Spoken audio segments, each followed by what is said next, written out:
세계보건기구에서 자연재해나 내란이 있는 상황을 제외한 일반적인 삶 가운데 가장 가난한 7대 빈민지역을 선정했는데, 저희 빠야따스가 7대 빈민지역 중에 3등을 했습니다. 53명의 아이들을 처음 뽑았고, 그 부모들을, 가능한 한 모든 부모들을 참석해 해서 교회도 없는 흙바닥에 53명의 부모님들, 한 60, 70명 되는 부모님들과 첫 만남을 가졌습니다. 그때 부모님들에게 제가 한 말이 오늘 설교의 제목입니다. 시끄럽고 집중하지도 않고 시장 장터 같은 소란스러운 가운데 제가 부모님들을 만나서 첫 마디가 I have a dream. 나에게는 꿈이 있습니다. 순간 70여 명의 모임의 부모들이 정적을 흐르듯이 저를 쳐다봤습니다. 나에겐 꿈이 있습니다. 여러분이 맡겨주신 53명의 아이들 모두 이 쓰레기산 빠야따스에서 멀리 다 내쫓아 버릴 겁니다. 내 추방시킬 겁니다. 내 더 이상 빠야따스에 들어오지 못하도록 내가 그 아이들을 다 내쫓을 겁니다. 바리케이트를 치고 철망을 해서 강제적으로 들어오지 못하고 나가는 아이들이 아닌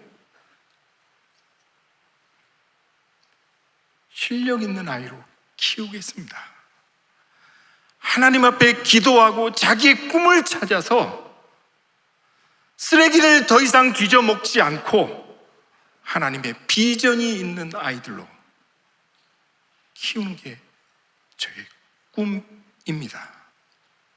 저를 믿고 아이들을 보내주십시오. 그런데 한 엄마가 저기서 흐느껴 울기 시작했습니다.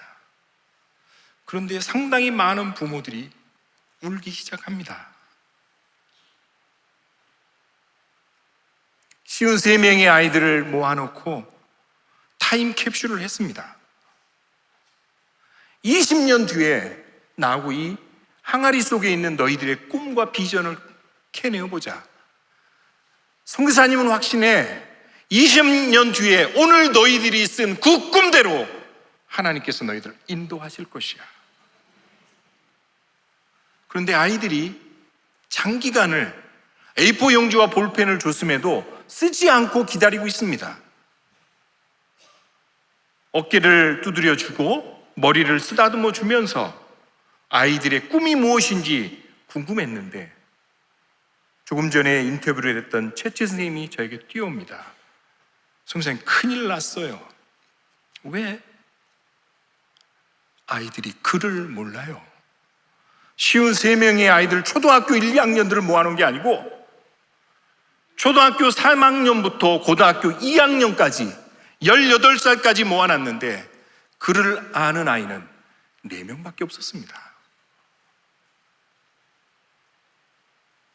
당신들의 자녀가 실력 있고 하나님이 주신 꿈과 비전을 가지고 당당히 빠야따스를 나가는 꿈이 나에게 있습니다라고 했을 때 부모의 그 울음을 알게 됐습니다. 그것이 나의 꿈인데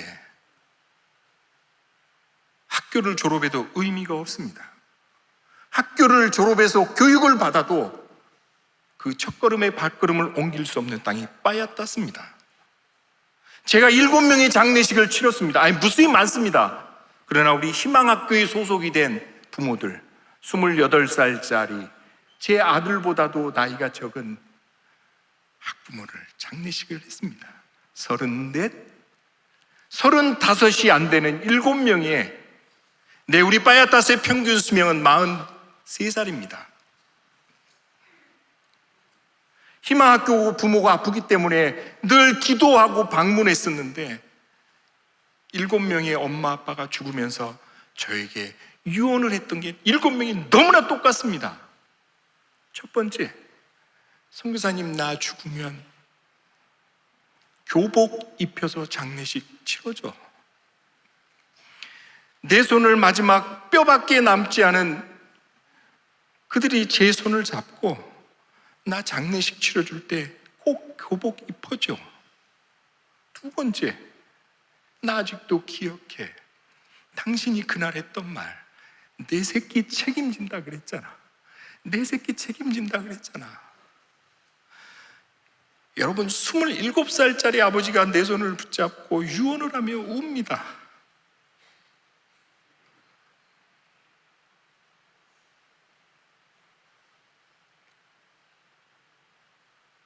새벽 4시부터 해가 뉘엿뉘엿 지는 7시까지 쓰레기산에서 쓰레기를 뒤지면 6,000원을 법니다. 합법적으로 10살이 되면 부모의 손에 이끌려 쓰레기산에 올라갈 수 있습니다.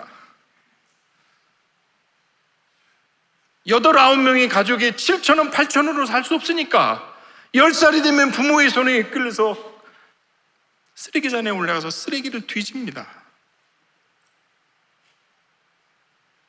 쉬운 3명의 아이들에게 상담을 했는데 제일 먼저 이야기하는 게, 선교사님, 저 쓰레기산에 안 올라가고 싶어요. 모든 아이들이 저에게 이야기합니다. 저 쓰레기산에 안 올라가고 싶어요. 저 공부하고 싶어요. 글도 모르는 놈들을 붙잡아 놓고 기억, 니은, 디귿, 얘들아 지구가 돈돼 그랬더니 애들이 막 웃습니다. 지구가 왜 돈이에요?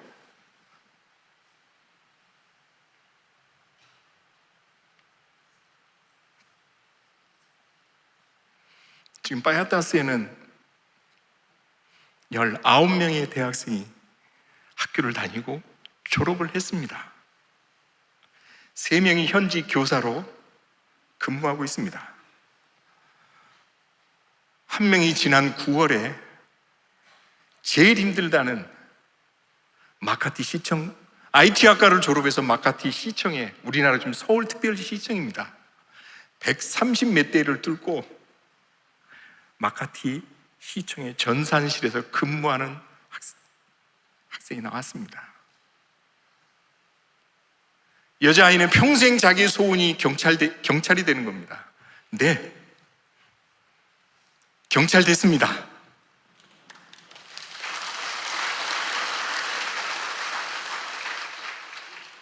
한 녀석은 지난 선거 때 바야타스 시의원에 당선이 됐습니다.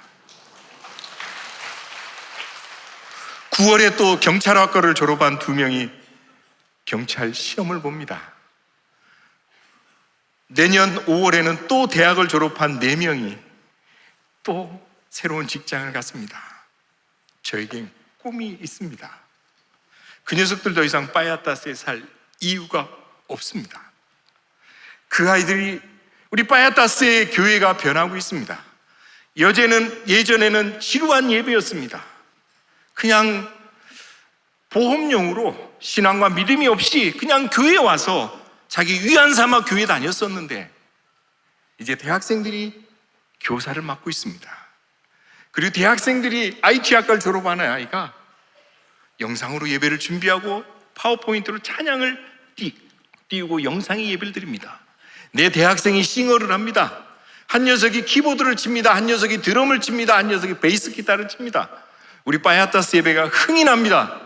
예전에는 졸던 분들이 1시간이 넘도록 다 함께 일어나서 춤을 추며 찬양합니다. 오늘 함께 나누는 말씀은 우리 대학생들 수련회 때 제가 우리 대학생들에게 했던 그 말씀을 함께 나누고 싶어서 그 본문을 갖고 왔습니다. 여리고성, 이름도 모르겠습니다. 성경에는 분명히 주님을 만난 모든 사람들이 그의 존재와 가치와 그의 이름으로 나타내는데, 오늘 여리고성에서 주님을 만난 소경은 이름도 없는 그냥 바디메오입니다. 디메오의 아들. 그는 여리고성 길가에 앉아 수많은 사람들이 지나가는 동전 한 입, 두 입으로 생명을 유지하는 정말 눈에 띄지도 않는 거지였습니다. 그는 오늘도 여리고성 길가에 앉아 불쌍히 여기고 처량하게 보여서 동전 한 입, 구걸 하나를 하려고 그 자리에 앉아 있는데, 오늘은 다른 때와 틀립니다. 오늘은 다른 날과 이상한 분위기입니다. 소란스럽습니다. 많은 사람이 왔다 갔다 그럽니다. 그는 묻습니다. 무슨 일인고? 그때 지나가던 한 사람이 또는 여러 사람들이 나사렛 예수가 오셨고 지금 그분이 여기를 지나가신다 이야기합니다. 이름도 없는, 존재도 드러날 수 없는, 앞을 못 보는 소경 바디메오는 소리질러 주님을 부르기 시작합니다. 그는 분명 조금 전에 나사렛 예수시라는 이름을 들었는데 그의 입술에서는 나사렛 예수시여라고 하지 않고 다윗의 자손 예수시여 나를 불쌍히 여기소서. 많은 사람들이 이야기합니다. 그를 성경에 보면 꾸짖었다고 이야기하고 잠잠하라고 이야기했습니다. 그런데 그는 더욱 소리질러 가로되 다윗의 자손 예수여 나를 불쌍히 여기소서. 저는 우리가 이런 바디메오의 모습을 좀 회복했으면 좋겠습니다. 많은 사람이 그를 가리켜 잠잠하라, 조용하라, 꾸짖어 이야기했다고 합니다. 그는 지켜야만 합니다. 그는 입을 닫아야만 합니다. 그리고 그들의 꾸짖음을 예, 알았습니다. 내가 당신의 꾸지람을 억셉트 받아들였습니다라고 해야 됩니다. 왜요? 내일 그들의 손길을, 그들의 도움을 받아야 하는 소경이기 때문에. 그는 그러나 멈추지 않습니다. 성경에는 뭐라고 이야기하면 더욱 소리 높여. 그는 마치 오늘 주님과의 만남이 마지막인 양, 고객에게 자기를 도와주는 사람들의 말에 아랑곳하지 않고 목소리를 높여서 이야기합니다. 어떻게 해요? 다윗의 자손 예수여. 주님의 발자취를 따라서 주님을 만났던 수많은 사람들이 두 분류가 있습니다. 한 분류는 나사렛 예수라고 이야기하는 예수님의 사역과 예수님의 발자취를 비하하는, 그래서 많은 바리새인과 서기관들이 이야기했을 때 뭐라고 이야기합니까? 나사렛에서 무슨 선한 것이 날 수 있겠는가? 나사렛 예수라는 말은 주님의 사역과 주님의 이 땅에 오심을 비꼬고 저하시키는 말이었습니다. 그런데 그는 분명히 나사렛 예수라는 말 앞에 들었음에도 그는 다윗의 자손 예수여라고 목청구 소리 지릅니다. 그러면 다윗의 자손 예수가 무슨 의미입니까? 베드로의 신앙 고백인 주님 그리스도시요 살아계신 하나님의 아들입니다라는 메시아라는 말을 함축적인 의미로 이스라엘은 다윗의 자손이라고 이야기하고 있습니다. 그는 주님을 본 적이 없습니다. 많은 사람들이 예수 그리스도께서 이런 사역을 하셨대, 주님께서 이런 병자를 고치셨대, 죽은 자를 살리셨대, 오병이어 기적을 일으키셨대, 그는 들었습니다. 그러나 그는 볼 수 없었습니다. 보지 못하고 들었던 그인데 주님의 이 땅에 오신 메시아됨을 선포하고 고백하고 있습니다. 저는 이런 모습을 회복했으면 좋겠습니다. 주위의 환경의 여건, 내 조건, 내 집안의 어려움들이 혹시 주님 앞에 나가고 진정한 주님의 삶의 가치와 의미를 놓치고 살지 않으십니까?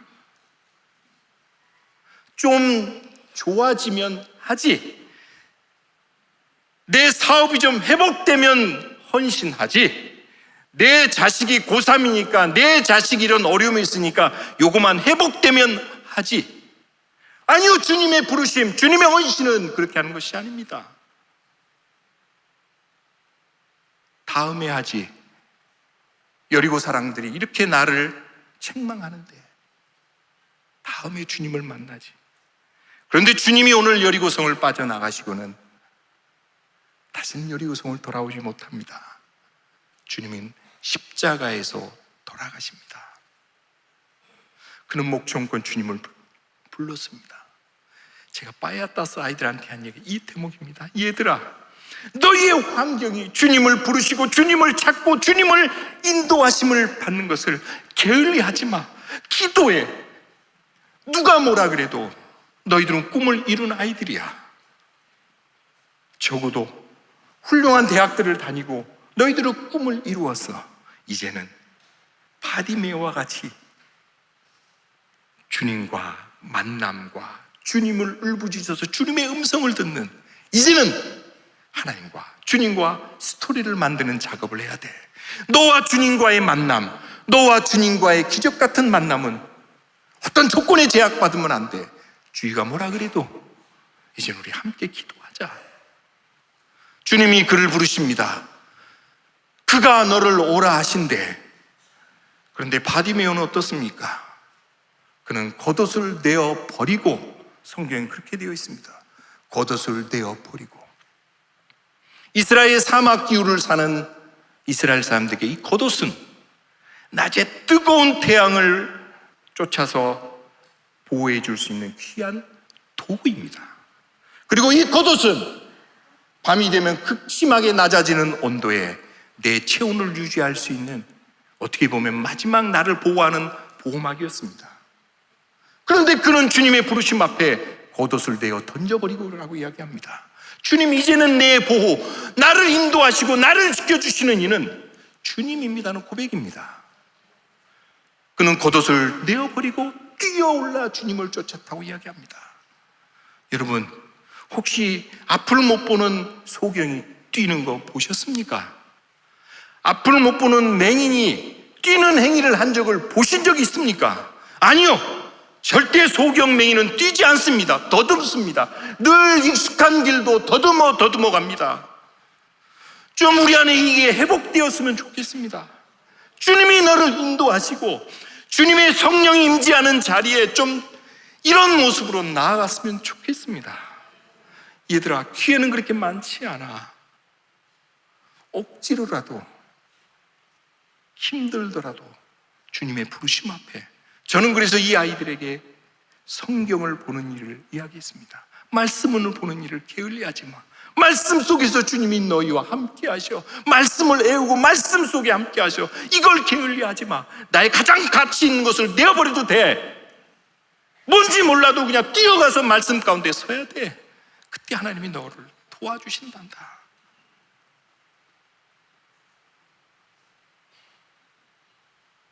나에게는 꿈이 있습니다. 사랑하는 선교사들을 이렇게 환대해 주시고 긴 시간 동안을 기도하고 준비하셨던 사랑하는 거름각빛 광성교회 성도들 앞에, 이제는 제가 17년 전에 쓰레기산의 부모 앞이 아닌 여러분 앞에 또 다른 제 꿈을 나누고 싶습니다. 나에겐 꿈이 있습니다. 이제 빠야따스를 나갔던 이 아이들이 다시 빠야따스로 돌아오는 꿈을 꾸고 있습니다. 선교사가 이런 사역을 했던 곳이래. 10년 전에 선교사가 이런 사역을 했던 사역지례가 아닌, 이제는 선교사가 필요 없는 빠야따스를 만들고 싶습니다. 그래서 제가 없더라도 우리 아이들이 희망학교와 우리 꿈 도서관과 희망 유치원과 피스메이커 우리 교회를 그 아이들이 이끌어가는, 저는 그런 꿈을 꾸고 있습니다. 이 꿈을 함께 꾸었으면 좋겠습니다. 한 청년이 질문합니다. 선교사님, 빠야따스를 잊지 않도록 한 문장으로 좀 전달해 주세요. 늘 잊지 않게. 글쎄, 이게 너무 어려운데 어떡하지? 순간 하나님이 이런 말씀을 주셨습니다. 우리가 꿈을 꾸면 현실이 되는 곳이 빠야따스야. 선교는 꿈을 꾸는 겁니다. 선교는 그 꿈을 품는 겁니다. 나에겐 꿈이 있습니다. 이 꿈이 우리 모두의 꿈이 되길 주님의 이름으로 간절히 축원합니다.